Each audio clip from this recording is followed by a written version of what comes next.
brake check. Ano nga ba talaga yung brake check? Bakit nga ba napaka-importante ng brake check? Maraming hindi sila sabi yan. Ano nga ba yung sabihin ng bakit nandito to? Kasi may pa-downhill kailangan. Pagka may brake check, meaning may downhill. Yeah. May pababa. Yeah. May mahaba yung downhill na yan. 8 kilometers yan eh. Mamaya, kaya kailangan ayos ang brake. tignan natin.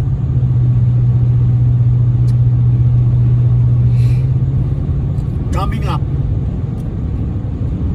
merong brake check. Kasi nga ngayon, puro tayo halos paakyat. Paakyat yan. Halos kapantay na natin ngayon yung level ng tuktok ng mga bundok. Tama. Dahil ang deep ng downhill, mga 8 ba? 8. Tingnan natin ha. Kasi yung elevation niya, elevation 8. isa 8%. 8%, yan. Masyadong malalim.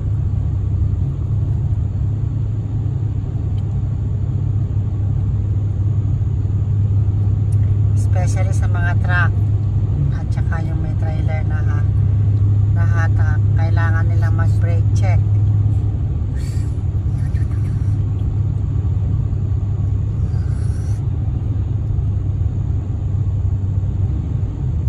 Merit is 26 kilometers.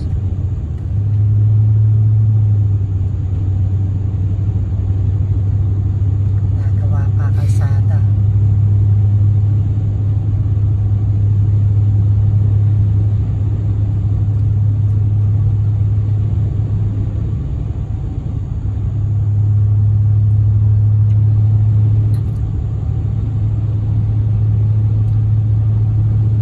Lahat ng mga truck driver yan, kailangan nilang mag-brake check. Kailangan nila yung kanilang mga gulong, yung mga brake, kung nag-work, mga air.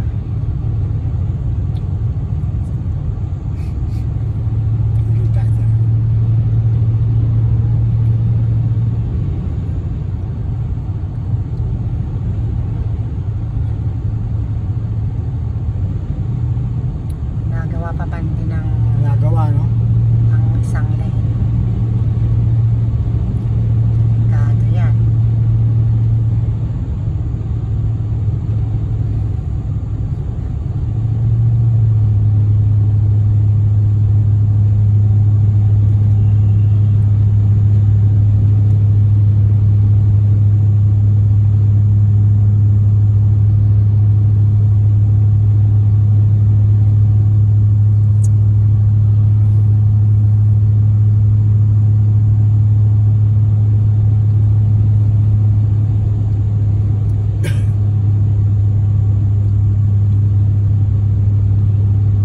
October 4, 2024. Ayan na. At alas 4:46 ng hapon. Ito yung brake check, guys. Ayan. Brake check. Kailangan mag-brake check. Especially mga trucks and trailer. So sila yung huminginto para mag-check. Ba tayo dito? Ma-check mo na ba kanina? Ito natin sa mga viewers. Sige, baba ka. Ha? Sige. Exit ka dyan. Exit sa brake check. Yan. Brake check. Ayan, mag-brake check. Si Lolo Leo. Titignan niya yung brake. Still okay. Yan yung mga truck. Ayan, nag-brake check sila. O kaya nagpapahinga na. Bago sila umalis dyan. Yung isa tapos na, paalis na. So, ayan. Ayan yung isa, umalis na.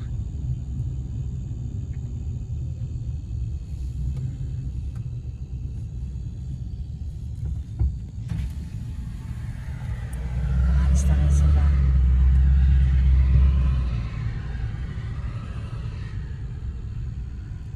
Ito, tingnan mo. Ayan. madalas natin makita yan, brake check. Brakes check. Bakit po napaka-importante yan? Kasi lahat po ng truck ng commercial, mandatory, dapat titigil dito para make sure yung brake mo, mga brake mo working properly, ano?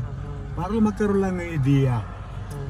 So, in my own opinion, hindi lang naman mga commercial truck ang dapat dito, pati yung mga kotse o mga truck na personal o private vehicle, kailangan talaga tumigil dyan for your own safety.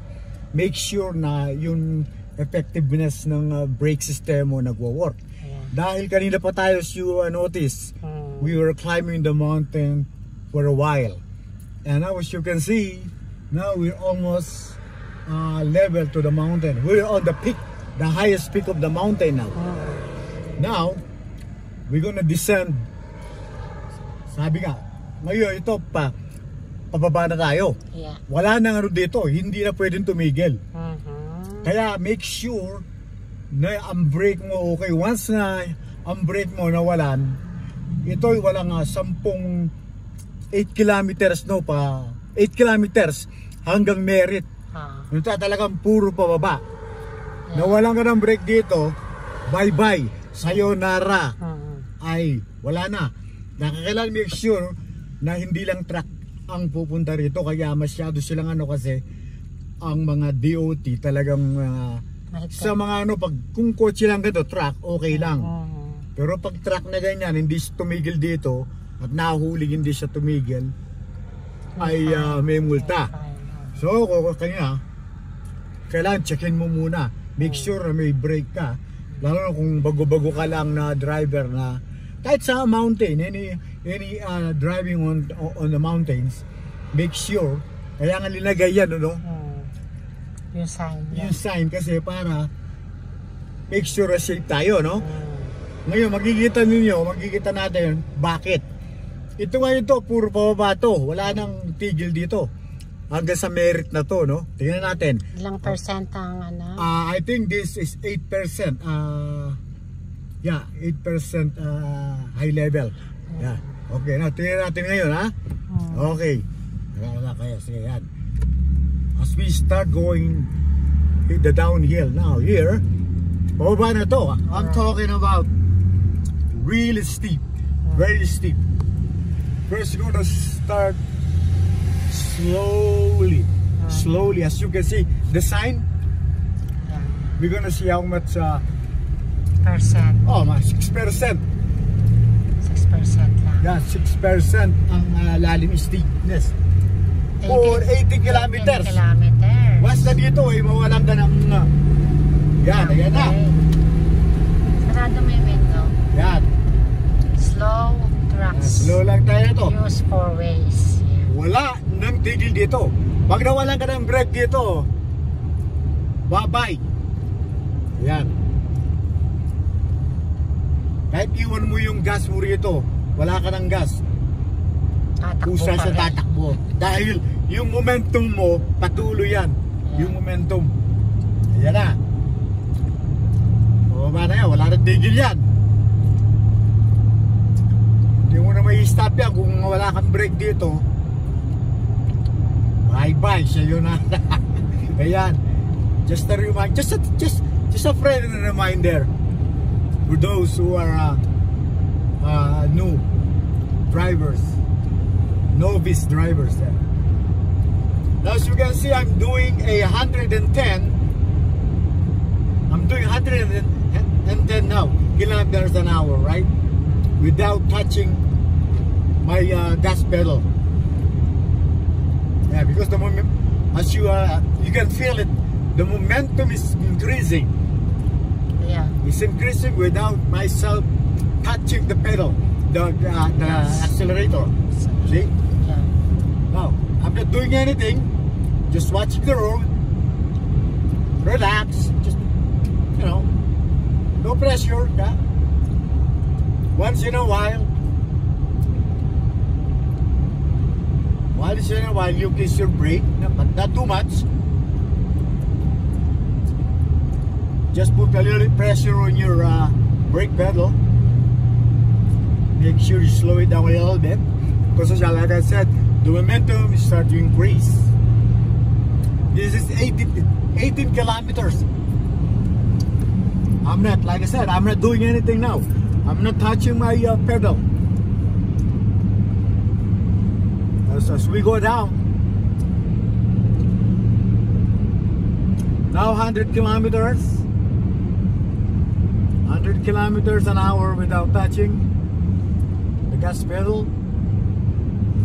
I'm just now trying to be friendly to my brake pedal. Yeah.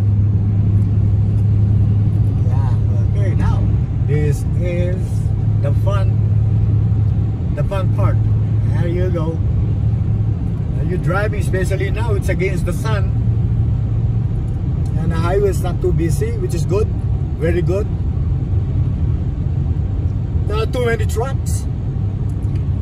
Now I'm down to 95, which is good.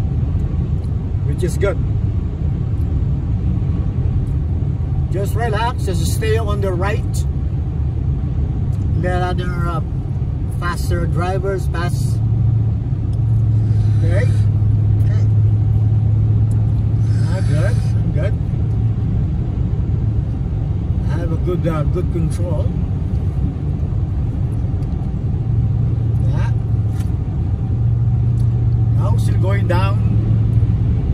At the bottom is that's Merritt. At the bottom, The town of Merritt. yeah, the bottom is Merritt. Yeah. Right to the bottom. There you go. People passing me, that's okay. I'm not slowing them down. I'm not interfering. I'm just relaxed here on the very relaxed lane. Yeah. Doing 110. It's good, relax.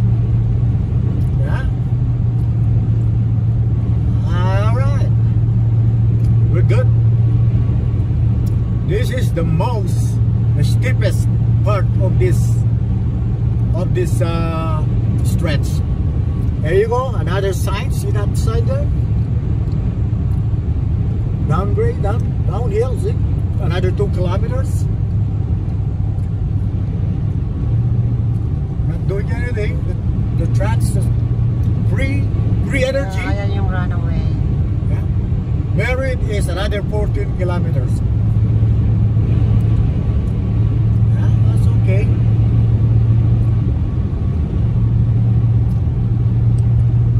Andyan yung runaway. Yeah, runaway lane. Pag nawala ng brake. Yeah, should you lose the brake? Yeah. Dyan. Then you just Diyan pumupunta yung mga truck. take that lane. Pag Go nawala up there, ng brake. Yan. Runaway lane. Yan. Tignan yung pataas din siya. Oh.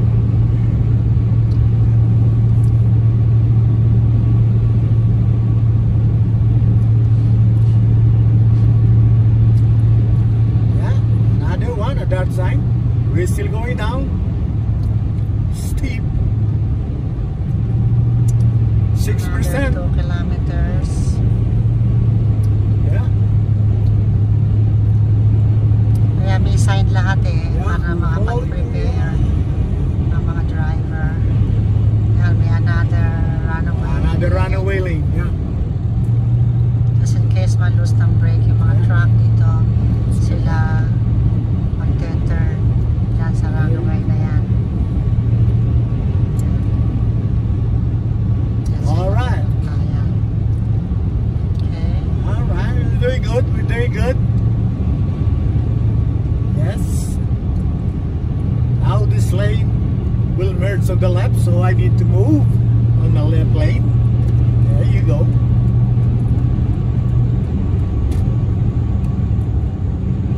I'm still doing 110 without touching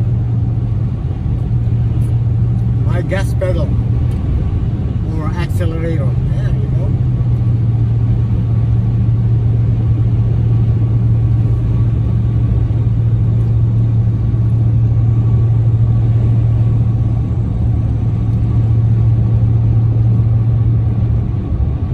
Now we're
said from the where we start from the bottom, from up there, 18 it's 80 kilometers to the bottom Dapat tayong bata. before you hit the bottom.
for watching. Narito na kami sa Mary.